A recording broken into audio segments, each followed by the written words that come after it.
Hi everyone, it's Ruby here from One Signal. Just give us a few more minutes until we see some more people join, and then we will get started. Thanks for waiting.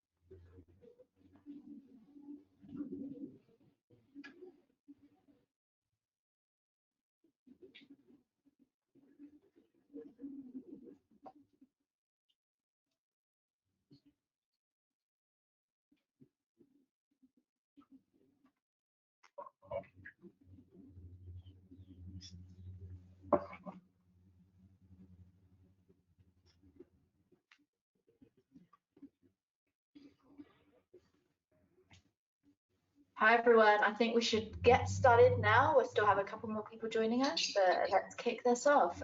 So great to meet everyone. My name is Ruby. I'm the Principal Product Manager here at One Signal and have worked and built on live activities.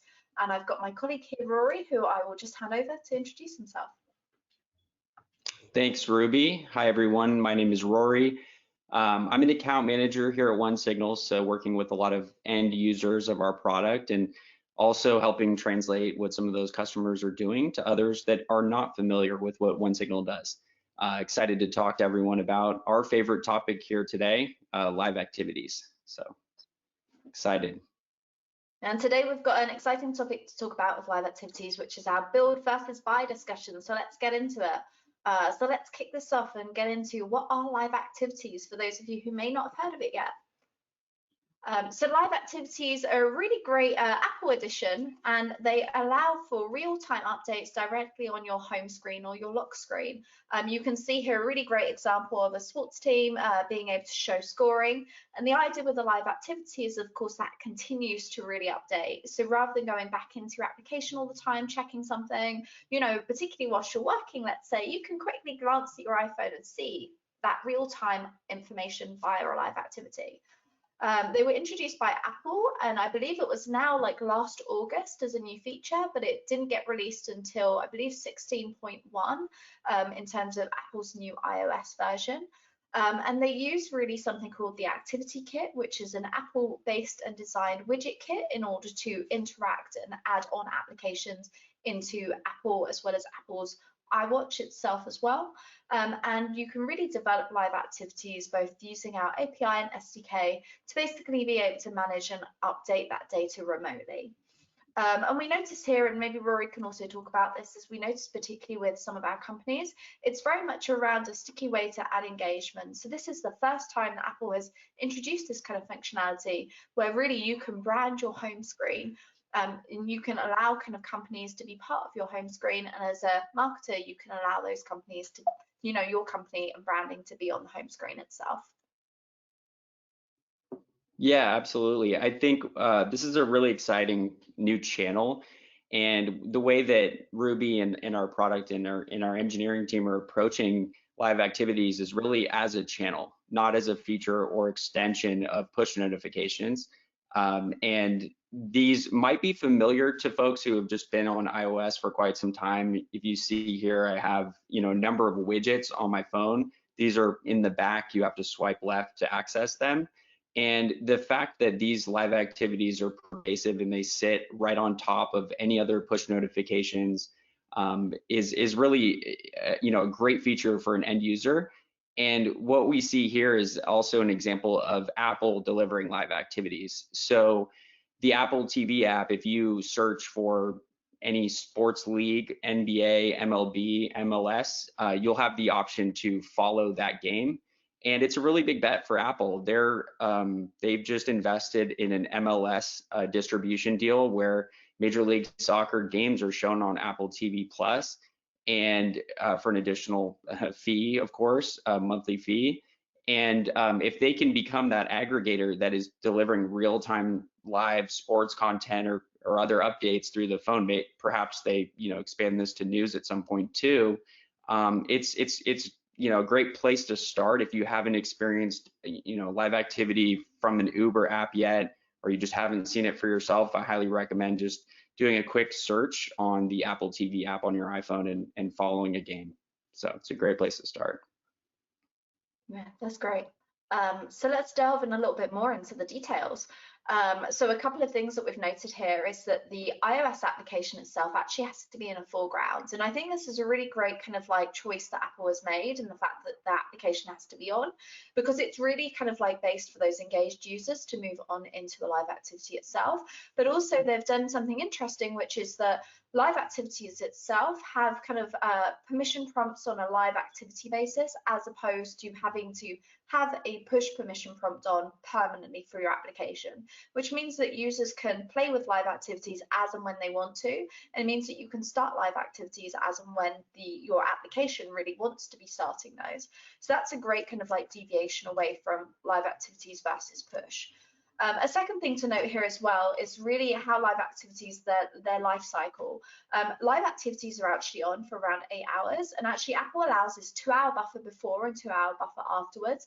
And the idea is, particularly if you're looking, for example, at a sports game, you could enter a live activity in the following to lead up to that game, as well as like follow it and keep up to date with it after that particular game has finished. And that means that the life cycle is really that full kind of like 12 hours with the 8-hour degree of activity that kind of exists, ensuring, particularly as an application developer, your brand remains on that home screen itself. Another fun fact around live activities too is that the updates are mainly around textual content for now and not really images. Apple does have really great abilities to really be able to dynamically change and really choose that animation quality that you may want as that text changes, which is really great to allow that kind of degree of customization. But just generally, the reason for it being text only is just to make sure that the actual content still remain light on your user's phone, so ideally does not exceed more than 4 kilobytes itself. Another aspect too is that the live activity can be dismissed in a number of ways. So a user can actually end the live activity through dismissing it. Maybe they've had to context switch, go back to their daily job. Maybe they're getting, a bus ride, about to enter a plane, in terms of needing to turn that off. Or alternatively, actually an application can end that live activity too. So an application can say, like, this game is over, like, let's now turn off that live activity. Great summary. And a little bit about why live activities are a great channel to embrace as it relates to retention. Obviously, we touched on Apple TV and that environment. There's potential there for Apple to start aggregating, real-time content and feeds and updates, and kind of take away some product user market share away from some of their partners, frankly. Because there's, a lot of value for end users. And, the bet here is that live activities can drive customer loyalty and just make the app maybe a stickier part of an experience.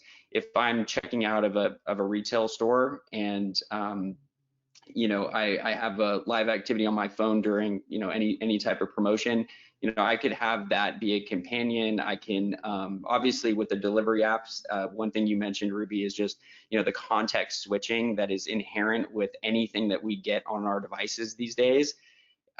There is a cost every time, you receive a pervasive message. We have friends and family, we have work, we have everything else vying for our attention at all times. And to have something that just sits there and persists is really beneficial for the user, and it extends the application into the home screen without forcing them to make too many inputs. So it is an improved user experience, less friction for users, and just the update that they're subscribing to for that particular moment. So it's almost a double opt-in, if you will. People that really want to be updated around something. And then the reposition of push notifications, just having it persist and be on top, make sure that if people are subscribing to these content updates, that they persist well at the top, even with the focus mode enabled. I have focus modes enabled now. I did last night at dinner, yet I was still able to follow a basketball game on my phone without making it look too obvious. So that's That's Yeah, a little and quick example. I think that's a great example actually where push really deviates away from live activities, because with push actually you've got that kind of sense of like urgency of like, oh, you need to see this now, you need to kind of like act on it, or you can quickly dismiss it to kind of get it off your home screen. Live activities are kind of like they subtly sit there in a case where you can have these kind of like quick glances, you can keep up with your games, you can keep up with your takeaways, you can keep up with information, but done in a more, I would say, mindful kind of like manner. And I think that's really interesting where live activities and push kind of that they deviate away from each other. That's what really makes it a very exciting channel to be introduced into the world.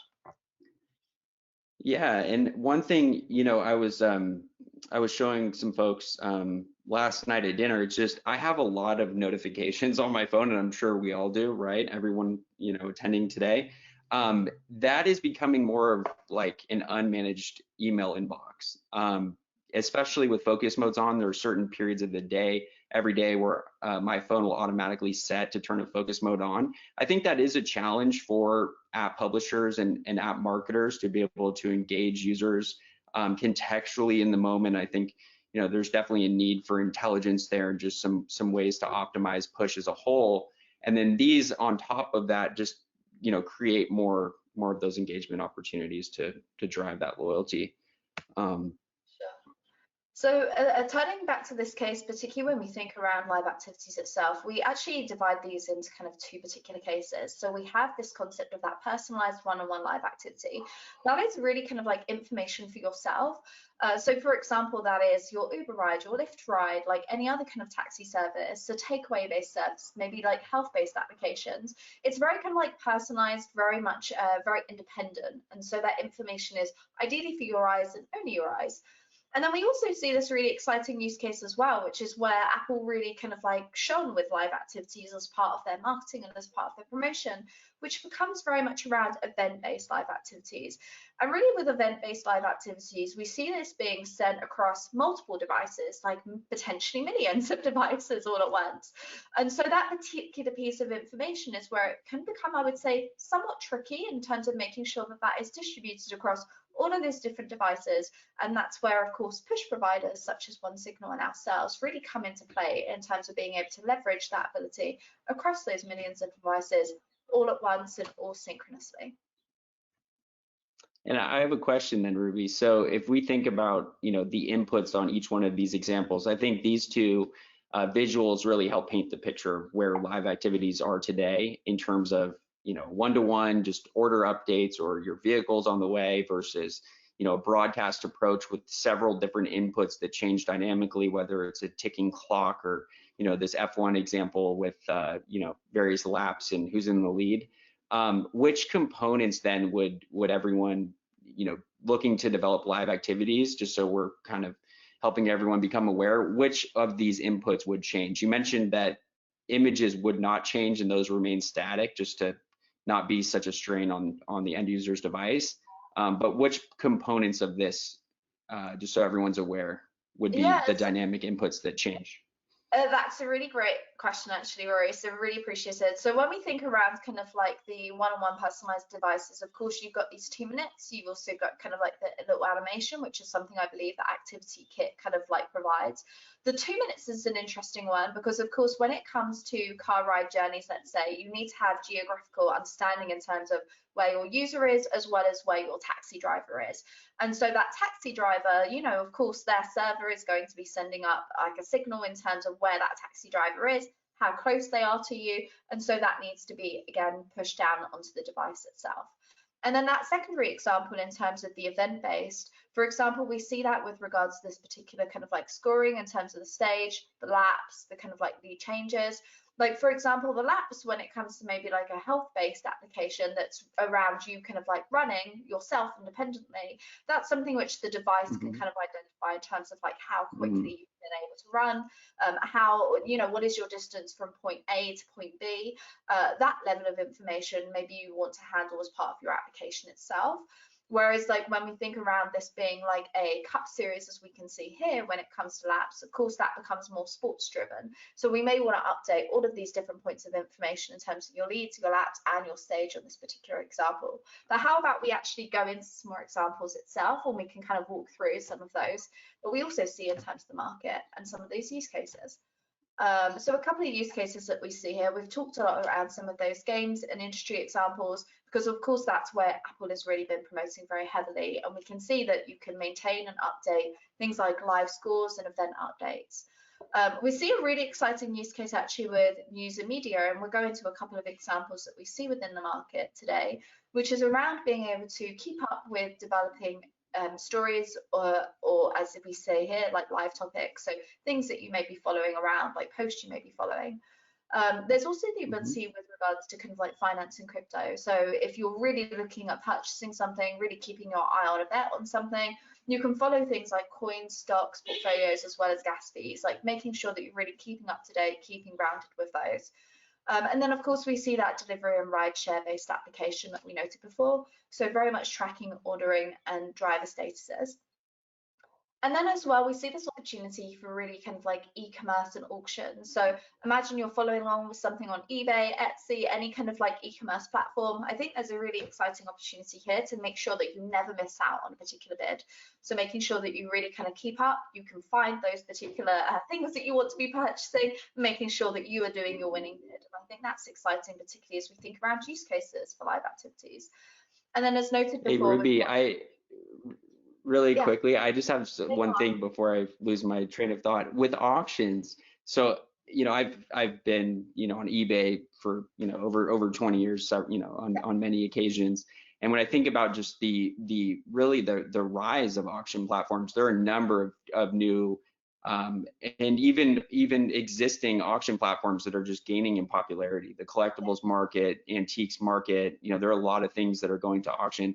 I think about it in a way of, could you subscribe to a live activity for a particular item, or for a particular auction itself? Where would you see where live activities are today to be able to go as granular as on a particular item, if there are maybe 100 items in an auction?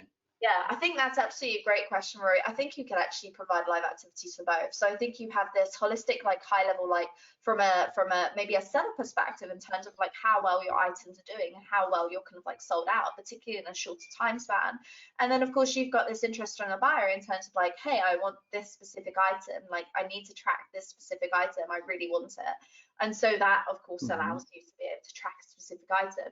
And then there's potentially, of course, even like a third case, which is when you're tracking kind of like multiple sellers, like in terms of being a buyer. So imagine you're tracking a specific item. You want to make sure you're up to date and like you're trying to keep track in terms of, for example, a new MacBook, and you want to make sure it comes back in stock in your favorite item, and so you think there's going to be a stock drop tomorrow. Why not follow along with that stock drop? Particularly as a result of COVID, for example, we saw that there was a limitation when it came to like the number of GPUs that Nvidia was putting out, and so that was selling out very heavily. We've also seen that with regards to gaming, like PlayStation 5s, for example, again, like constantly being kind of like sold out. Wouldn't it be great to be able to follow along with that and make sure that you were one of the first people to really get on board with that?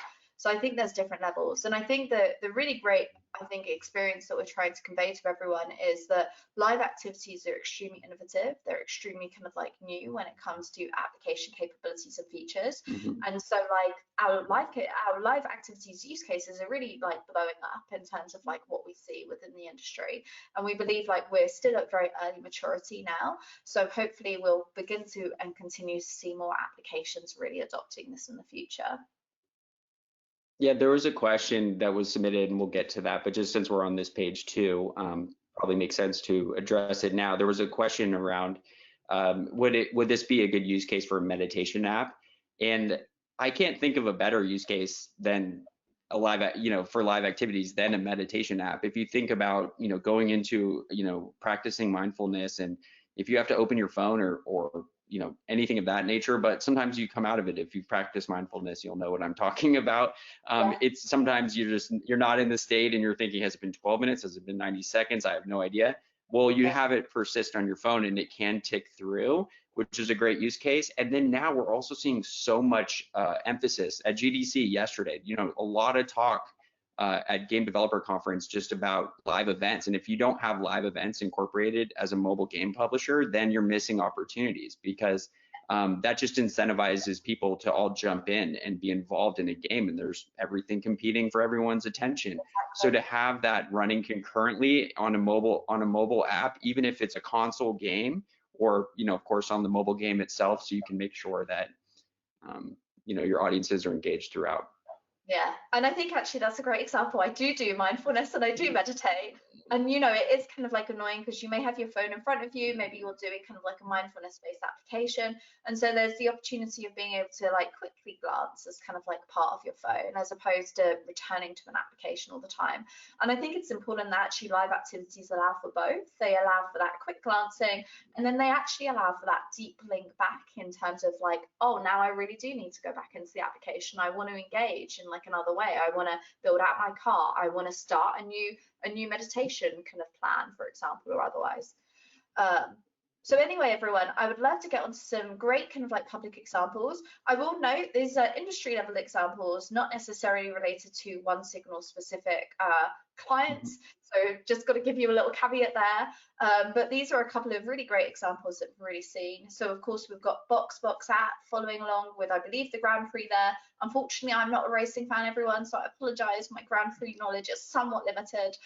We've then got a great example, as we can see here, with NFL. So the ability of following those games. You can see here that we've got the scores updating the kind of quarter as well, and then being able to inform you that the game is still live. So there's always the ability to pop back in and be part of that game and watch it on your TV.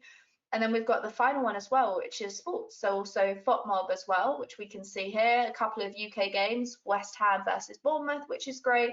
Also kind of beginning to see that score update. And I suspect that this is most likely the opt-in state as well, because we can see that you're still able to keep it or turn that live activity off, which is a default ability that Apple kind of provides. So yeah, really great examples there. Yeah, I think with sports, which is really interesting, the scores. So if you follow basketball or football through a live activity, the odds are you're going to be 10 to 25 seconds ahead of the game on your broadcast, on the broadcast. So it is better on the go, unless you like being ahead of it all, and maybe you have some folks over and they're sitting on your couch and you can tell them who's going to hit a basket or whatnot. But it's really interesting how fast they are. I think we talked to one developer that said in their venue for sports that if you sit in the venue and you're watching the play develop, then it's 2 seconds to the phone when they're in the venue. Wow. That's how quick live activities can circuit through and cycle through to a phone. So that's a great point. They're definitely very speedy, definitely handle those kind of like real key kind of real-time cases. And as you noted, like broadcasting just generally uses, I would say, slightly older technology. So as a result, there's always going to be a delay when it comes to a broadcast. And the fact that push and live activities can get there first, it's like pretty amazing, really. And then we've got some really great examples here in terms of like some of the public examples. So we are seeing companies, for example, like Flighty, really being able to kind of like follow along with regards to your departure, making sure that you get to a plane on time, or even being able to kind of like follow along with a loved one or a friend in terms of like making sure that they get to their destination safely. And those are really great examples of being able to allow for travel tracking, directions, and much more. Yeah, I love the ability. So if you've ever, if you've ever picked anyone up from the airport, it's dangerous. I mean, if I'm driving and I'm tempted and I'll pull over. Of course, I'll be a good citizen. But when you're on the phone and somebody's supposed to arrive at a certain time, especially internationally, and they arrive at an airport and you never know how long it's going to take for them to get through customs and everything else. If I just had a persistent update when I'm picking somebody up from the airport, it would be equally, if not more important for me than as a traveler. Traveler, you have more ample time and you can kind of swipe through your phone. It's not as something for me personally that can induce anxiety, like picking somebody up from the airport. And the Flighty example is really interesting because they had introduced it, and I'd love your thoughts in just a second, Ruby, because this is definitely something we can all learn from a product development standpoint. They introduced live activities as part of their freemium offering. They have a free version of their product and a paid and upgraded version of their product. And then they ultimately decided to put live activities behind the paywall.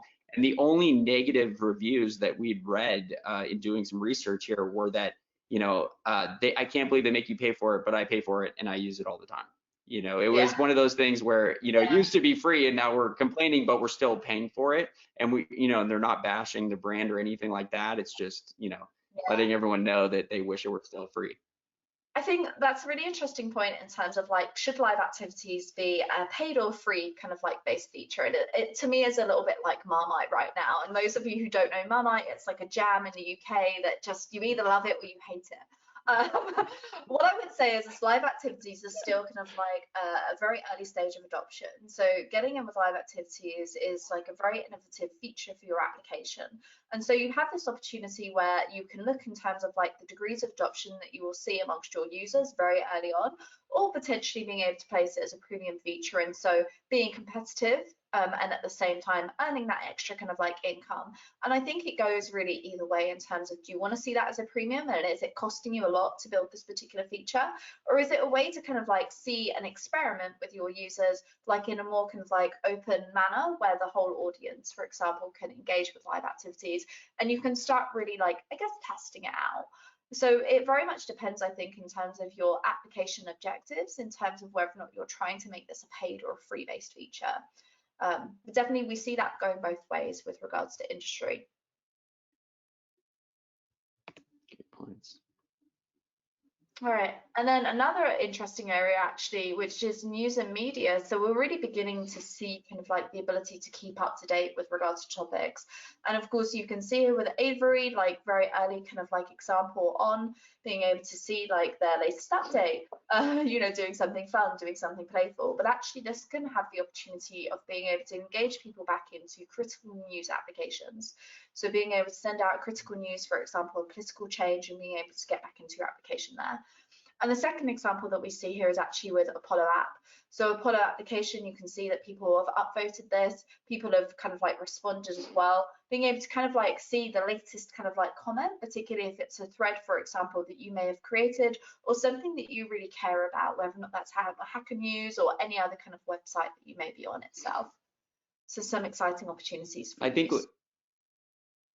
I think they are exciting, and I think some of the early conversations that we've had with major media outlets or even within the sports environment is, will live activities cannibalize our ad-driven business?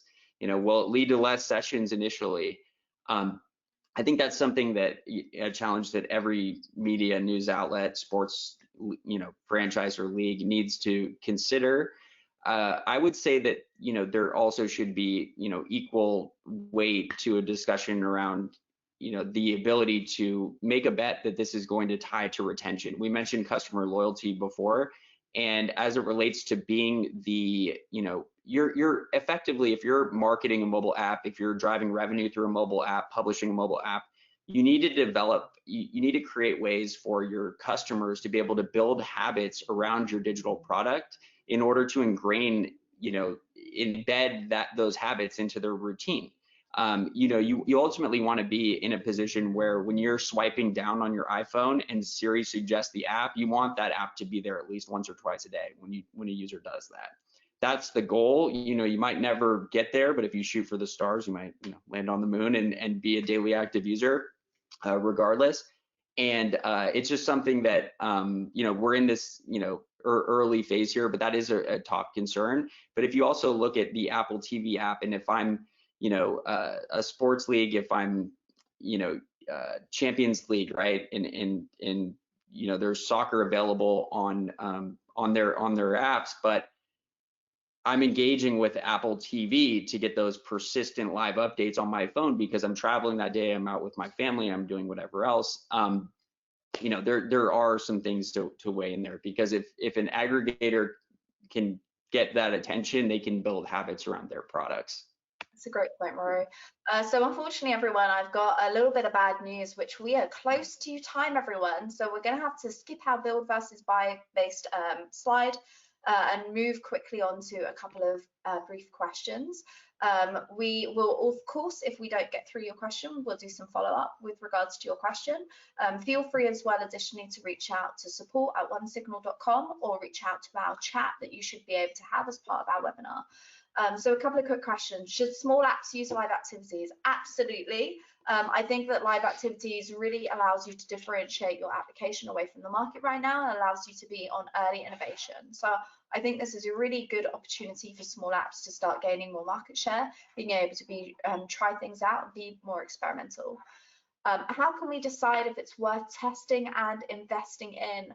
You know, it's interesting, like, of course, with using a push provider such as OneSignal, it really allows you to accelerate your build time with regards to live activities. And so actually, we've seen a number of our clients be able to produce and test out live activities with less than a day. And we're talking about these large enterprise companies. So particularly if you're a small development team, I think even then you could probably test it out within a couple of hours at most, if not like probably half an hour, an hour, depending how quickly your development execution is. Definitely very much like ability to trial and ability to accelerate pushing that out and being able to try that out for you. Can live activities be reliably used for example, a meditation timer? So I think that brings us back to the question of like, what aspects of a live activity should you use, like for the activity kit versus what would you maybe want to update via push notification? I think particularly when it comes to a meditation app, like when it comes to a timer, the activity kit has a very kind of like nice timer to be used as part of that. I would therefore suggest like maybe on the meditation app, maybe there's some other kind of like metadata, for example, plan time, like user success, that maybe you'd want to be using a push notification provider such as OneSignal. And then also, I think we've answered some of these. So what are they? How do they work? Hopefully we've answered that for you by now. Does it need to be a native app or React Native? Okay. So actually great news on our SDK is we actually provide a range of SDKs, for example, like Flutter, like Cordova, etc., as well as Swift in order to make sure it's native. We provide like enough SDKs to really allow you to program in the language that you want to be working in. And I think hopefully that's an advantage of using OneSignal and really being able to approach our SDK usage. I've noted we are now just over time, unfortunately, everyone. So we are going to pause there with regards to the rest of the questions. And I'm sorry, Rory, I didn't give you even an option to answer some of those questions. Hey, it's okay. Anyone can reach out to us. We'll put together maybe you know, a list of questions that we can address after the fact. But I really appreciate everyone coming today. Thanks for hanging out with us. The one thing I will say though, before we hang up, is Apple's documentation has changed a number of times since introducing live activities. That's Ruby's job, and our team's job is to manage that and make sure that, you know, everything is up to date. It is a lot of reacting, so, you know, React Native, React to Apple's documentation. Yeah, we Cheesy definitely dad do our best, joke in a way. to our best to respond to Apple's innovation. As we noted earlier, this is a highly innovative space right now. We're hoping to see great improvements over the upcoming months. Thank you again, everyone, for really taking time and spending some time with us today. Hopefully we've answered some of your questions. Again, feel free to reach out if you have more questions, if you would like any more support, if you'd like to talk to either myself or Rory, then we're happy to help. Have a great day, everyone. Absolutely.